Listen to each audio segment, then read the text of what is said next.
ఎన్టీఆర్ నన్ను అలా చాలా సార్లు పిలవడం వల్ల లైవ్‌లో బోరున ఏడ్చేశారట సుధా. మొత్తానికి జూనియర్ ఎన్టీఆర్ తనని అలా పిలవడం వల్ల ఎంతో ఎమోషనల్ అయిపోయారట. మరి సీనియర్ క్యారెక్టర్ ఆర్టిస్ట్ సుధ గురించి తెలిసిందే. అమ్మగా, వదినగా, అక్కగా ఎన్నో పాత్రలు చేశారు. సో నిజంగా 90స్‌లో అయితే ఆమె లేని సినిమా ఉండేది కాదు. ఇలాంటి సపోర్టింగ్ క్యారెక్టర్స్‌లో ఆమె లాగా నటించే వాళ్ళైతే ఎవరు లేరు. అయితే మన స్టార్ హీరోలు చాలామంది ఆమెతో కలిసి స్క్రీన్ షేర్ చేసుకోవడాన్ని ఎంతో ఫ్యామిలీగా భావిస్తారు. అందులో ఎన్టీఆర్ కూడా ఒకరని చెప్తున్నారు సుధా.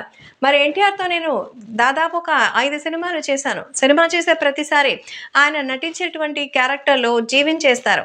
అంతేకాకుండా ఆయన మా ఆర్టిస్టులతో పిలిచేటువంటి పిలుపులు కూడా ఎంతో ప్రేమగా ఉంటాయి. ప్రతి ఒక్కరిని పేరుతో కాదు, వరసతో పిలుస్తారు. అది ఎన్టీఆర్‌తో పనిచేయడానికి మరింత ఎక్సైట్‌మెంట్ ఇస్తుంది.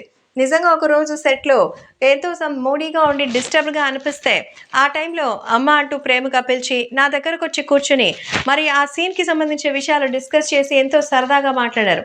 తన కష్టం ఏంటని అడిగి తెలుసుకొని తనని మరింత బాధపెట్టడం ఇష్టం లేక, ఆ రోజు ఆ సిట్యుయేషన్ నుంచి ఆయన నన్ను బయటికి తీసుకొచ్చారు. ఆ రోజు ఎన్టీఆర్ నాతో మాట్లాడిన తీరు, నడుచుకున్న విధానం చూస్తే నిజంగా ఓ బిడ్డ తన తల్లి కోసం చెప్పిన మాటల్లాగే అనిపించింది. నాకైతే ఎన్టీఆర్ ఎప్పటికైనా బిడ్డతో సమానం. ఒక్కసారిగా ఎన్టీఆర్ పేరు తలుచుకున్న ఈ క్షణమైనా సరే నా కంట కన్నీళ్లు ఎమోషనల్‌గా వచ్చేస్తాయంటూ చెప్తోంది మరి సుధ. సుధా అంటే ఇప్పటికే మనకి అందరికీ ఐడియా వచ్చుంటుంది. జూనియర్ ఎన్టీఆర్ సినిమాల్లో ఎన్టీఆర్‌తో కలిసి ఎన్నో రకాల పాత్రలు నటించారు.